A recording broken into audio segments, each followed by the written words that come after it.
नमस्कार, मैं हूं डॉक्टर अन्नपूर्णा सिंह और ये है 20th practice test for JSO मतलब जूनियर साइंटिफिक ऑफिसर। इस प्रैक्टिस टेस्ट में 10 सवाल हैं और वे सभी सूज डिस्पोजल एंड क्वालिटी से मतलब सूज क्वालिटी से जुड़े हुए हैं। और ये इस प्रैक्टिस टेस्ट के द्वारा आप सभी एस्पिरेंट्स अपनी तैयारी को जांच सकते हैं। पर शुरू करने से पहले अगर आप मेरे चैनल पर नए हैं तो ऐसे कई प्रैक्टिस टेस्ट और सभी वीडियोस के लिए मेरे चैनल को सब्सक्राइब करना ना भूलें। और अगर वीडियो पसंद आए तो गुरु दक्षिणा के तौर पे 3 और दोस्तों को शेयर जरूर करें। Question number 1, what is free flooding of sewage? Free flooding of sewage क्या होता है? A, disposing sewage in a stream, disposing sewage in the sea, disposing sewage secretly under the ground, या disposing sewage over level ground surrounded by dikes मतलब कि disposing sewage over समतल जमीन जिस जो कि घेरी हुई है। तो सही उत्तर है D, disposing sewage over level ground surrounded by dykes. समतल जमीन है और वो थोड़ी सी मिट्टी से घेरी हुई है, डाइक्स है, उसी को फ्री फ्लडिंग कहते हैं जब ऐसे किसी जमीन पे आप सूरज को डाल देते हैं। What is furrow irrigation? A, farmers flow water down small trenches running through their crops. It is one of the oldest methods of irrigation. This type of irrigation involves lower capital but higher labor cost and low efficiency. D, all of the above. सही उत्तर है D, all of the above. ये सभी कुछ सही है।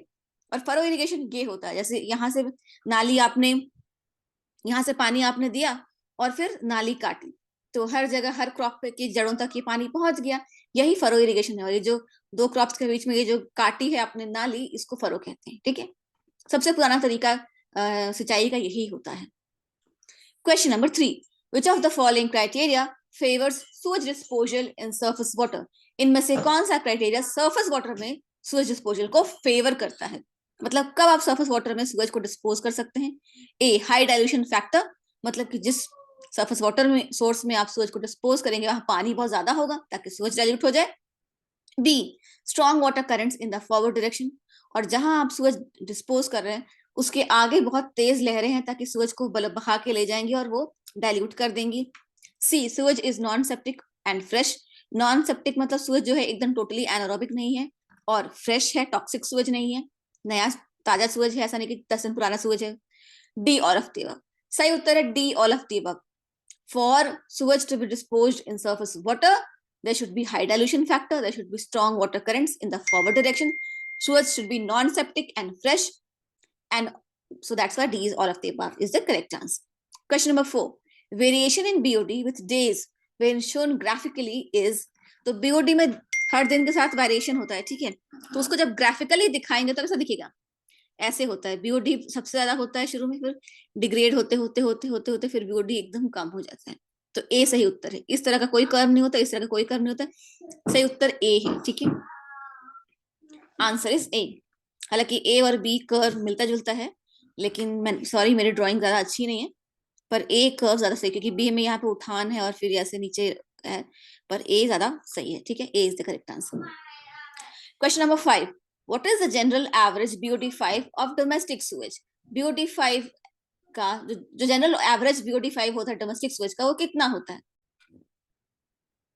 0.08 kg per day per person, 80 kg per day per person, 1 kg per day per person या 10 kg per day per person। तो 80 kg और 10 kg ये वैल्यू बहुत ज्यादा है, इतना नहीं होता है। या तो 0.08 kg per day per person होगा या 1 kg per day per person होगा। और सही उत्तर है 0.08 kg per day per person। This is the average BOD5 of domestic Suez. ठीक है, What is a first order reaction? Give an example. अब इसमें से first order reaction कौन सा होता है उसका उदाहरण भी आप सुनिए। A, a chemical reaction in which the reaction rate is linearly dependent on the concentration of only one reactant. For example, biodegradation of sewage. B, a chemical reaction whose rate is proportional to the square of the concentration of one reactant. For example, decomposition of nitrogen dioxide. C, chemical reaction where a rate of reaction is proportional to the concentration of each reacting molecule, for example combustion and redox reactions, या D, none of the above। तो B जो है वो second order reaction है when the rate is proportional to the square of concentration of one reactant, और उसका example है decomposition of nitrogen dioxide. और C जो है वो थर्ड ऑर्डर रिएक्शन है जिसमें कि रेट ऑफ रिएक्शन हर रिएक्टिंग मॉलिक्यूल के प्रोपोर्शनल होता है। पर ए फर्स्ट ऑर्डर रिएक्शन है where the rate of reaction is linearly dependent only on the concentration of one reactant. ठीक है, सही उत्तर है A, it's a first order reaction. और उसका एग्जांपल है बायोडिग्रेडेशन ऑफ सूएज। तो ये याद रखिएगा कि बायोडिग्रेडेशन ऑफ सूएज जो होता है वो एक फर्स्ट ऑर्डर रिएक्शन होता है। Question 7, in the COD test which of the following is the oxidising agent. अब सीओडी का जो टेस्ट होता है उसमें ऑक्सीडाइजिंग एजेंट कौन सा होता है? ए पोटेशियम डाइक्रोमेट, ये हम सब जानते हैं। पोटेशियम डाइक्रोमेट ऑर्गेनिक मैटर को सल्फ्यूरिक एसिड के प्रेजेंस में डाइजेस्ट करता है, ऑक्सीडाइज करता है। तो पोटेशियम डाइक्रोमेट और हाइड्रोजन और सल्फ्यूरिक एसिड दोनों होता है रिएक्शन में, पर ऑक्सीडाइजिंग एजेंट जो है वो पोटेशियम डाइक्रोमेट ही होता है। Question number 8, what is the temperature at which BOD5 test is conducted. सीधा सा सवाल है और सीधा सा जवाब है, लेकिन कई बार स्टूडेंट गलती करते हैं, इसलिए मैंने क्वेश्चन को रखा है। सही उत्तर है 20 डिग्री सेल्सियस, न 15 न 25, 20 डिग्री सेल्सियस। 20 डिग्री सेल्सियस में BOD5 और BOD3 दोनों ही कंडक्ट होता है। ठीक है, question 9, what is the difference between standard BOD and ultimate BOD। अब स्टैंडर्ड BOD और अल्टीमेट BOD में क्या फर्क है?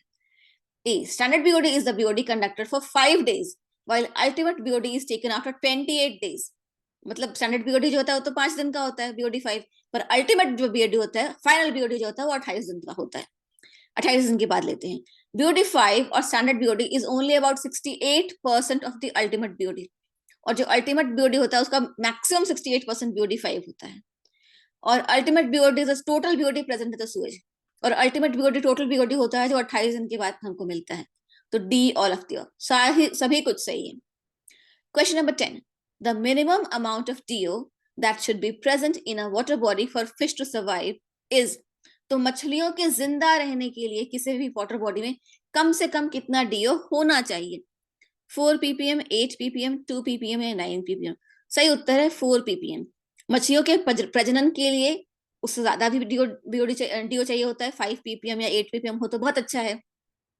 और मछलियों के जिंदा रहने के लिए तो कम से कम 4 ppm मिनिमम अमाउंट जो DO का है वो 4 ppm होता है। ठीक है, आशा है ये प्रैक्टिस टेस्ट आप सभी के लिए उपयोगी रहा होगा। आज के लिए इतना ही। स्टूडेंट्स ने मुझसे रिक्वेस्ट की है कि मैं न्यूमेरिकल क्वेश्चंस लेके आऊं, तो मैं जल्दी ही वो भी लाने की कोशिश करूंगी। आपको इस एग्जाम के लिए ऑल द बेस्ट, और अपनी तैयारी करते रहें और तैयारी को जांचते रहें। जय हिंद, जय भारत।